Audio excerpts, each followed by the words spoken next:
Hi Matrix. Today we're going to have a look at the Gauteng Prelim for 2020.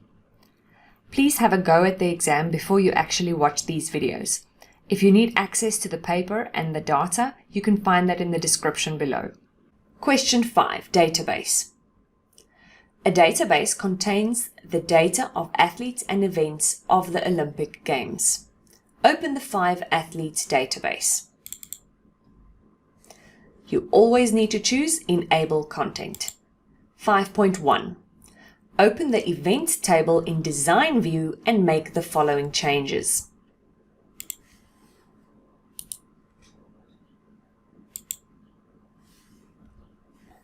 (5.1.1) Ensure that an entry should always be inserted in the event field and change the field size to 20.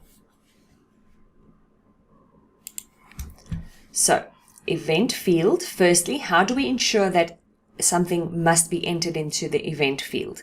We change the required property to yes. Now here's a tip, you can either type in yes or you can go and choose it from the drop down, or you can just double click to change it to yes.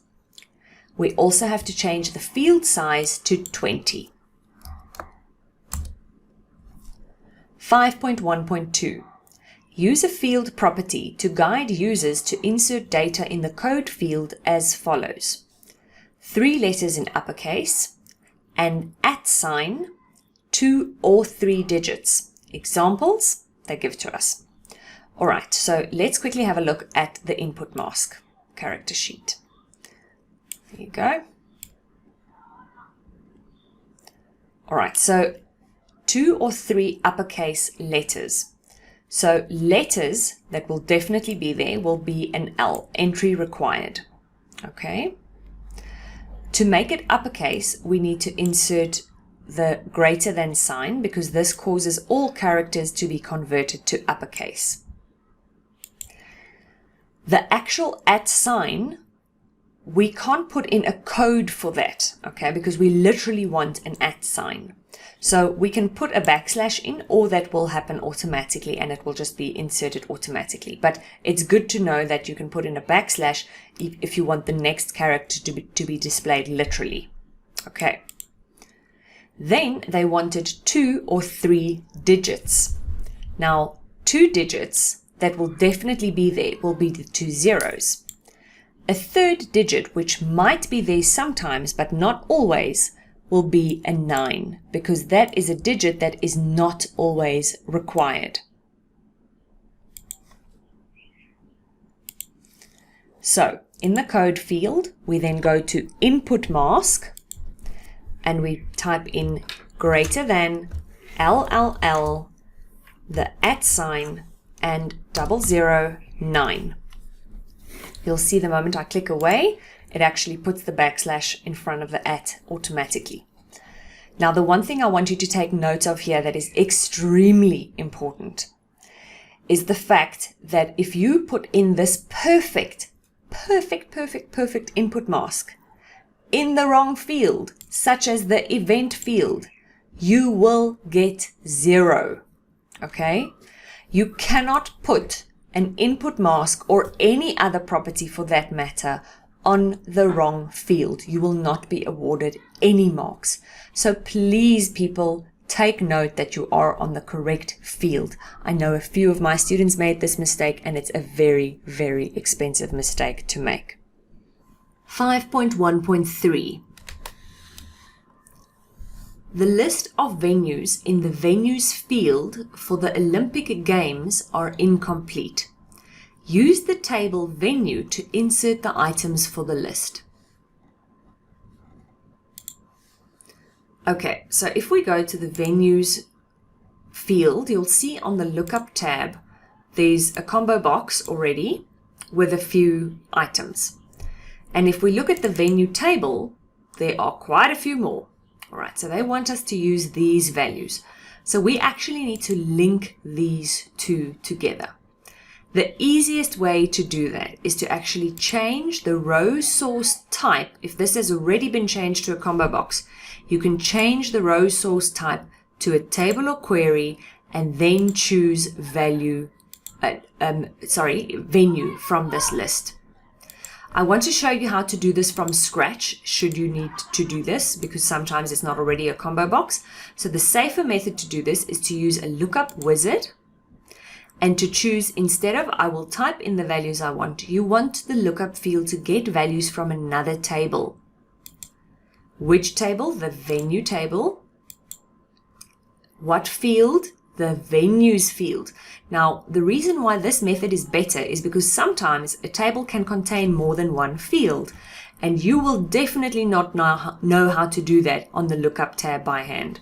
So rather use this method, because then if there's more than one field, you can choose the right field. Next. You don't need to sort it. Next. There are the values in the venue field, and you keep the same label. We're not changing the label. And finish. It always gives a message that says it will create a relationship. That's fine. Just say yes. And now you'll see on the lookup tab, it has a completely different message. Okay. And if we go to our datasheet view now, you'll see it has a much longer list of the different venues that can be chosen. 5.1.4. Ensure that only amounts from 500 to 2000 can be entered into the amount field. Add an appropriate message if this is not followed. Now, can I just quickly show you, in the amount field, we actually have cents over here. So please don't use a greater than 4.99, because you actually need to account for the cents as well. Use the amounts that they gave you. So in the amount field, we need to add a validation rule to say that the amounts need to be between, 500 and 2000. That's the easiest way to do it. And then you can write an appropriate message. Now, an appropriate message means that when the user gets the error, they need to know how to fix it. So you can't tell them error, wrong amount, because they won't know how to fix it. They won't know what the right amount is. So you need to tell them only amount between 500 and 2000 will be allowed. You actually need to refer to the values that will be allowed. All right. If you didn't know how to put in between 500 and 2000, you could also write greater than and equal to 500 and less than equal to 2000. Okay. Now this one cannot be an or, because if it's or, think about it quickly. If you say greater than equal to 500 or less than equal to 2000, then both ways will just go on into infinity, because if I enter the amount 5,000, it still adheres to one of the rules. It adheres to the first rule, okay? Because you gave me an or option. If I enter the amount 0, it still adheres to the second rule. So I'm still right. So you have to put an and so that it adheres to both rules. And please, you can't start with the largest amount first. You have to start with the smallest amount first. 5.1.5.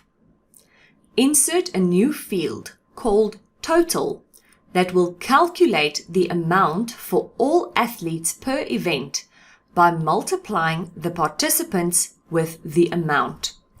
Now, I can pretty much guarantee you will get a question like this in the final exam, because it's been a question for the past 2 exams, and that is a data type, current calculated data type in the table. All right, so we change it to a calculated data type. The moment we do that, we get this lovely expression builder that pops up for us. And then we can just double click on the 2 fields that we want. We want the participants field, and we want to multiply that by the amount field. Okay. Now say, because they've done this before, they've given you the calculated field and you don't know how to get back to that lovely expression builder. You can also, you see here where it says expression, you can also click on these 3 dots to get the expression builder back so that you can go and click on the fields easily. But you see, it's pretty straightforward. You can also see how to enter the fields. You just have to type the field names, any of these field names with square brackets, and it will work. The one thing I can warn you about, let's save. There you go, it's worked. The one thing I can warn you about is if you fiddle around with a calculated field too much, sometimes it just doesn't want to work anymore. And then it just gives you an error even though everything is right in there. So then you can just right click, delete the row and try again and then start it from scratch, and then most of the time it'll then work. Right, that's our table. Save and close the events table. 5.2. Open the Form 5.2 form in Design View. Make the following changes to the form. Firstly, add the 5 logo as the background to the form. Let's go do that. So we open the Form 5.2 in the Design View, and we need to add a picture to the background of the form. So I'm going to open the property sheet for that. And you'll see if I need to add a picture to the background, I need to actually use the property sheet and choose picture from here. And then I need to go and click on the 3 dots so that I can go choose the one that I want.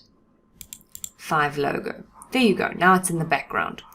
Another question they very often ask is to actually change the alignment or the size mode so that it stretches or it zooms or it does something funny, and that you can all do here from the property sheet. A very important aspect of the property sheet is to make sure that your selection type is correct. So if you're working in the detail section, you see it changes. The selection type is a specific section, whereas if I click here in the gray, I'm working on the entire form. I can also change my selection by choosing what I'm working with over here. So I either click on it and then it changes it, or I just go and choose it from the drop down. Next, I need to add my name and surname in the form footer. And in this question, it actually counted a mark. So you had to do that. Now, if you didn't know how to add a form footer, you could still get a mark for adding your name and surname, because these were 2 parts of the instruction. So don't do it because you don't know, you can clearly see there's no form footer. So if you didn't know how to do it, just make the detail section bigger and add your name and surname. That thing actually counted 3 marks, but let me show you how to do it properly.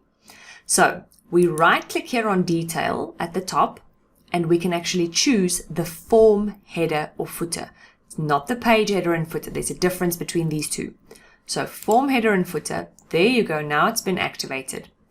Now, if I want to type in text into a content control, I actually need to add in a label. I always remember it this way. The one with the little block makes me think of Excel. That's where formulas go and functions. The one that's just got the text, that's where I type in plain text. So I click, I want to choose a label. I go and draw myself a little block, and then I can type in my name and surname.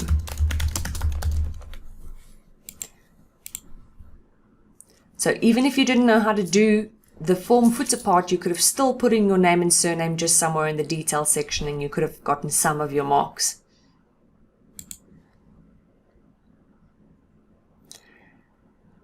Now the last one. Change the formatting of the athlete text box to appear the same as the other text boxes. If you knew how to do this, this was actually 2 giveaway marks. Now, you could have done this with a lot of effort and first gone to check what is actually the color of the font and the color of the background and what special effect did they use, because that's the kind of things we actually marked this on. It was on the background, it was on the color and on the special effect. But the much easier way would have just been to click on the correct box and use, let's go to the Format tab, this magical little button called Format Painter. So we click it once and then we just paste it onto the athlete box. And then it has pasted all the formatting onto athlete, including the special effect. Oh, come on. The special effect that was a shadow. I've now changed it, and it's chosen exactly the same background color and font and absolutely everything. So that is by far the easiest method to do this. So we'll save the form, save, or you can right click and say save, and right click and close this object. 5.3. Open the query 5.3 query in design view. Modify the query to display the names of all the females who participated in athletics and cycling and are older than 35. Sort the data in ascending order according to the athletes. So, design view. It needs to be female athletes. Now, I don't know how the gender is actually indicated. I don't know if it's just a plain F or if it says female or in Afrikaans or what. So I first need to check how it is actually indicated. You see, it's extremely important when you're working with queries to check how they actually indicate the data. So it's actually written out female. So I can just copy that and I can go paste that here by gender. Paste. The age needs to be over 35. Sorry, 35. And they need to participate in either athletics or cycling, because the question actually said it needs to be it needs to be the females who participated in athletics and cycling. Now, if we look at the data over here, let's just open our table again. It's based on the athletes table. So if we look at the athletes table, there's the sport. People either participate in athletics or they participate in cycling. Let's see if we can find one.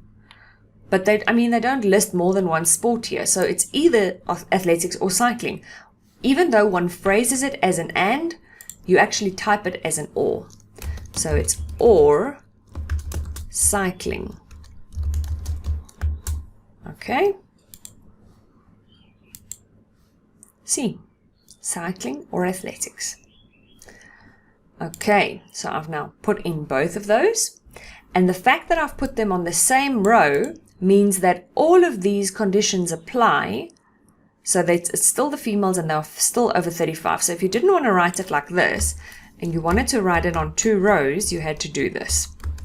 So you could have put cycling over there, but then you would have had to repeat over 35 and female so that they actually still apply the rules of over 35 and female to the cycling athletes as well. All right, last instruction was to sort this query ascending by athlete. Now, we only mark queries from the design view. It doesn't help that you go and sort it over here. Okay, we're not going to look at that. It doesn't matter if you do it there. That is not considered. You have to sort it over here. That's why there's a sort option over here. Ascending athlete. That's how you get your final mark. Save and close. 5.4. Open the query 5.4 query in design view. Modify the query to display the total number of medals for each country. Okay, so at the moment it shows Afghanistan 1, 2, 3, 4, 5, 6, and it actually just shows 1 over there. So the total for Afghanistan will be 1, hey? And Albania, I'm not even going to count that now, but it's quite a few, and there's 0. So Albania won't have any. But basically what we need to do is we want to count together, we want to add up all the ones. Here's a country that has a lot. So Argentina has a lot. We want to add up all of these medals for Argentina and just show me like a little summary of that. So for that, we need to make this an aggregate query. So we go to our design view. And to do that, we can't add a calculated field or anything. We need to switch on totals for that. Okay. So we want to group the query by country because we want a summary per country, and we don't want a group of the total, we want a sum of the total. Okay, let's have a look. See, Argentina has 19 medals. Australia has 65. Wow, that's quite a lot. Canada, 131. Gosh. Okay, so that is how you do an aggregate query. The moment, whatever I have grouped, you'll see it just shows that item then once. Do you see? Afghanistan is just showed once because it showed all the 6 records of Afghanistan then just once, and it actually summarized it for me. And now it has actually added all those records together on the total field. Save and close. 5.5. Open Query 5.5 query in Design View. Insert a new calculated field called Qualified. The new field calculates if an athlete qualifies or not. If the ranking is 1, yes should display.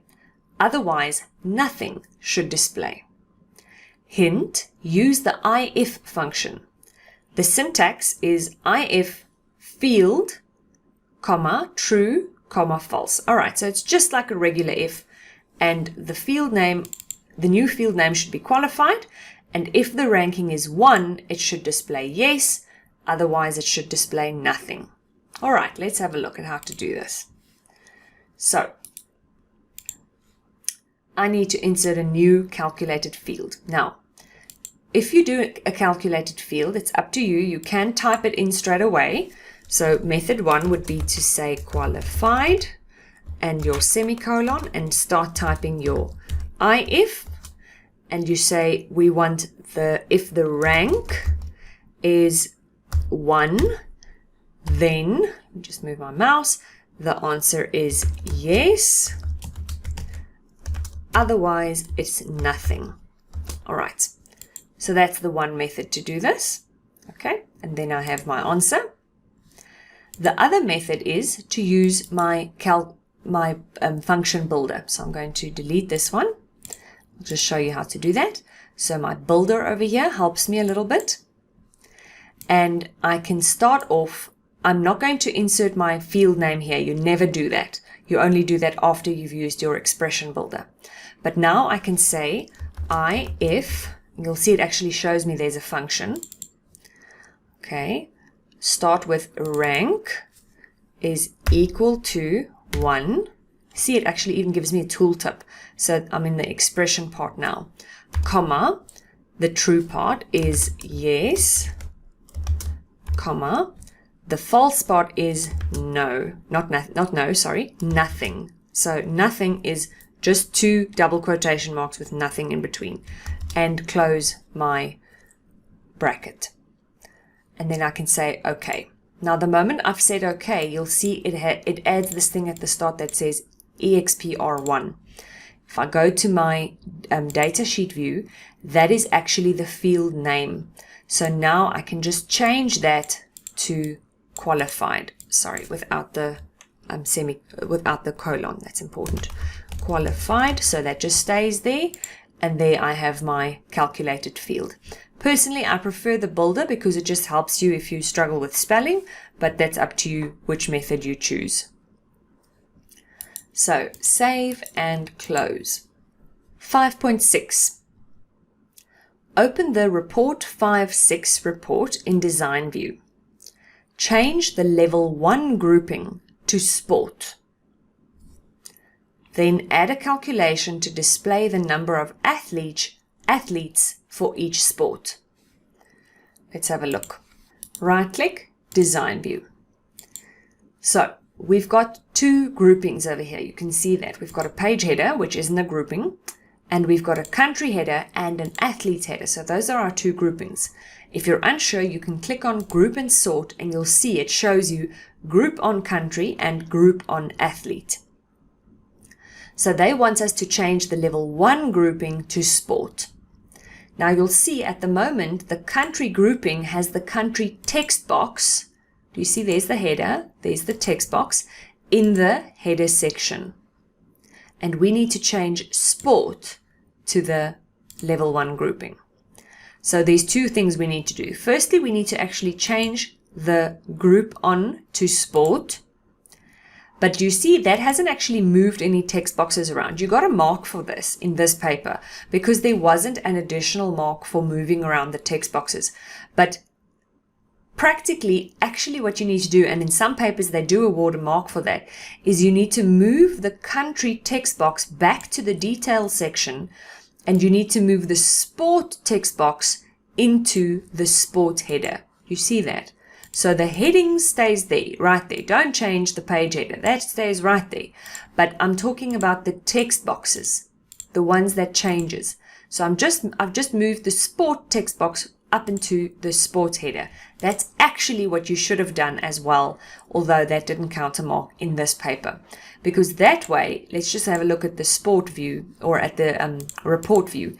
Now you'll see sport just shows once, alpine skiing, and if I go down, it shows, let me find the next one, athletics.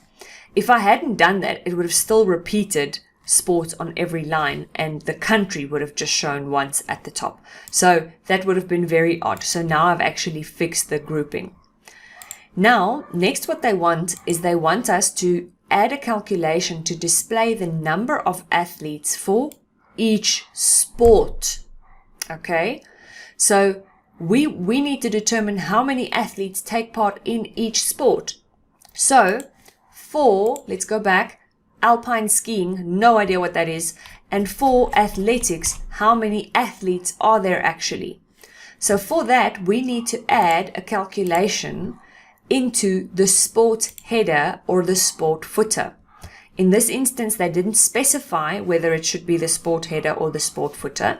If they did say it needs to be in the footer, you need to activate the footer over here, more, and actually choose with a footer section, and then you could have inserted it over there. Or because they didn't say, you could have inserted in the sport header or the footer. To count how many athletes there are, we just inserted plain count. So I'm going to click there, and in the unbound section, this is the part where we put in calculations. Remember, I said this makes me think of Excel, so that's why I use this box. In the unbound section, I then type in count, bracket, star, close the bracket. The star means count all the records. Now it will count all the records for that sport type. Okay, and then I'll add an appropriate label that says all the athletes for this sport, or whatever you want to call it. Okay. Now, this could also have been in the sport header. You would have also gotten your mark for it there. And if you had done the same calculation in the report footer, you would have lost 1 mark for not doing it in the correct place. So, moral of the story, if you don't know where to do it, at least do it in the report footer, because then you might get 1 of your marks at least for doing the correct calculation, because there's always a mark for the calculation and another mark for doing it in the right place. Okay, so that's how you do the report. And that's access for you.